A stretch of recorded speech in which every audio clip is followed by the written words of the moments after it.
क्या आपने कभी सोचा है कि उत्तराखंड की ऊंचाइयों में बसा एक मंदिर 2013 की भीषण तबाही में भी कैसे बचा?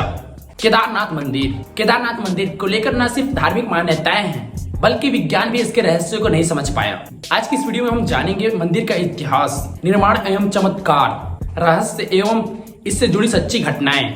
केदारनाथ मंदिर उत्तराखंड के रुद्रप्रयाग जिले में स्थित है। यह समुद्र तल से 11,755 फीट की ऊंचाई पर स्थित है। यह 12 ज्योतिर्लिंग में से एक है और पंच केदार का प्रमुख स्थान रखता है। मंदिर केवल मई से नवंबर तक खुलता है क्योंकि बाकी समय यहाँ भारी बर्फबारी होती है क्योंकि ये बर्फीली पहाड़ी एरिया है। माना जाता है कि मंदिर का निर्माण महाभारत काल में पांडवों ने किया। पांडवों ने भगवान शिव को प्रसन्न करने के लिए किया था। हालांकि वर्तमान मंदिर का पूर्ण निर्माण आदि शंकराचार्य द्वारा 8वीं सदी में किया गया।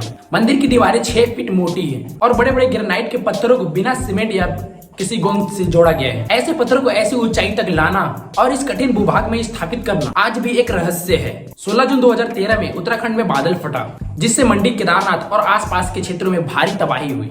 लाखों टन मलबा मंदिर के क्षेत्रों में आया लेकिन मंदिर को कुछ नहीं हुआ।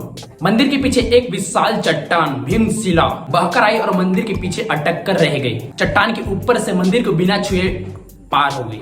इसे एक चमत्कार माना गया और अभी भी यह पत्थर भीमशिला के नाम पर वहीं स्थित है। मंदिर के अंदर की घंटियों की आवाज बाहर नहीं आती। शिवलिंग हमेशा बर्फ में भी गर्म बना रहता है जबकि चारों ओर बर्फ जमी होती है। गर्भगृह में कोई कृत्रिम प्रकाश नहीं होता, फिर भी शिवलिंग स्पष्ट रूप से दिखाई देता है। वहाँ की पूजा केवल दक्षिण भारत से आए पुजारी रावल द्वारा की जाती है। ये पुजारी पंडित केरल से आते हैं। यहाँ पे कोई दूसरे जगह के पंडित को नहीं पूजा करने दिया जाता। इसका भी कुछ रहस्य है। हर साल मूर्ति को ऊखी मठ ले जाया जाता है जब भारी बर्फबारी के कारण मंदिर बंद होता है। और कुछ फैक्ट है। मंदिर जो है नागर शैली में बना है। मंदिर के शिखर पर सोने की कलश एवं त्रिशूल स्थापित है। मंदिर परिसर में कई छोटी मूर्तियां भी हैं जिसमें विष्णु, पार्वती, भीम, अर्जुन एवं आदि की मूर्तियां भी शामिल हैं। केदारनाथ मंदिर एक सिर्फ धार्मिक स्थल नहीं बल्कि आस्था, विज्ञान और प्रकृति के बीच संतुलन का प्रतीक है। यह मंदिर हर साल लाखों श्रद्धालुओं को आध्यात्मिक अनुभव देता है बल्कि हमें यह भी सिखाता है विश्वास और वास्तुशिल्प का जबरदस्त मेल क्या होता है। तो आज हम चलेंगे ऐसे सफर पर जो कि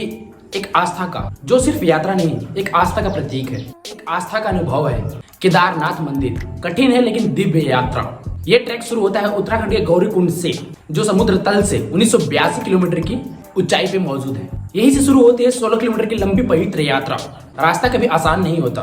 पत्थरों और चढ़ाई के बीच साथ देता है मंदाकिनी नदी का कलकल बहाव और हरियाली से भरे दृश्य जो आपके मन को मोह लेगा। इस ट्रैक को करने के लिए नौजवान लोगों को पैदल की आस्था रखनी चाहिए एवं बूढ़े बुजुर्ग जो हैं उन्हें खच्चरों और घोड़ों के सहारे से इस ट्रैक को कंप्लीट करते हैं। लेकिन यदि आप नौजवान यंग है तो मैं आशा करूंगा कि आप पैदल इस ट्रैक को अपनी आस्था के साथ चढ़ाई करें।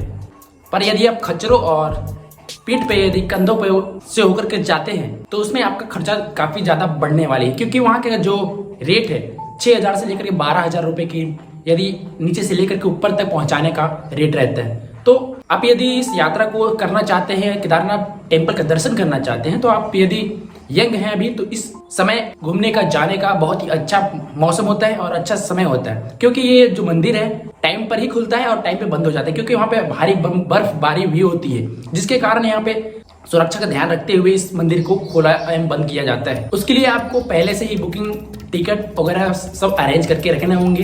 करीब 4 किलोमीटर के ट्रैक करने पर रामबाड़ आता है। यह एक समय का प्रथम विश्राम स्थल है। यहाँ से दिखते हैं ऊंचे पहाड़ों और घाटियों का भव्य दृश्य जो आपको मन को मोह लेगा।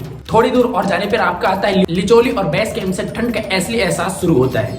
यहाँ पर ऑक्सीजन की कमी होती है पर मन की श्रद्धा बढ़ जाती है जिसके कारण आप मन में श्रद्धा लेकर के इस यात्रा को, ट्रैक को कंप्लीट करते हैं। भोलेनाथ की आस्था लिए ये सफर आसान हो जाती है। आखिरकार हम पहुंचते हैं 3583 मीटर की ऊंचाई पर केदारनाथ मंदिर, केदारनाथ धाम। यह भगवान शिव का 12 ज्योतिर्लिंग में से एक है और प्राकृतिक की गोद में स्थित एक चमत्कार है। अगर आप यहाँ जाते हैं और यदि आपको समय मिलता है तो मंदिर के आगे 3 से 4 किलोमीटर की दूर पर गांधी सरोवर जरूर जाए। यहाँ की शांति आपकी आत्मा को छू लेती है। वही वासुकी ताल एक और अद्भुत स्थल है जो एक ट्रैकर्स के लिए स्वर्ग समान है। यह यात्रा शरीर से ज्यादा मन और आस्था के प्रतीक होती है। मन और यात्रा की परीक्षा होती है। ट्रैक पर निकलने से पहले अच्छी तैयारी करें। गर्म कपड़ा, अपनी दवाइयाँ और संकल्प साथ लेकर जाएं। केदारनाथ एक मंदिर सिर्फ नहीं, एक एहसास है। अगर आपको यह यात्रा आपको बुला रही है तो जरूर जाएं, पर प्रकृति और श्रद्धा दोनों का सम्मान करते हुए। 16 किलोमीटर की ट्रैक होती है जो कि गौरीकुंड से केदारनाथ धाम तक होती है। यह सफर तय करने में आपको 6 से 8 घंटे के समय लग सकते हैं और इसकी हाइट समुद्र तल से करीब 3582 मीटर की ऊंचाई पे स्थित है। जो मुख्य दर्शनीय स्थल हैं मंदाकिनी नदी, रामबाण, गांधी सरोवर एवं वासुकी ताल। आप इस दिव्य यात्रा को कब करने जा रहे हैं हमें कमेंट करके जरूर से बताएं। एवं वीडियो अच्छा लगा हो तो लाइक सब्सक्राइब जरूर करें। धन्यवाद।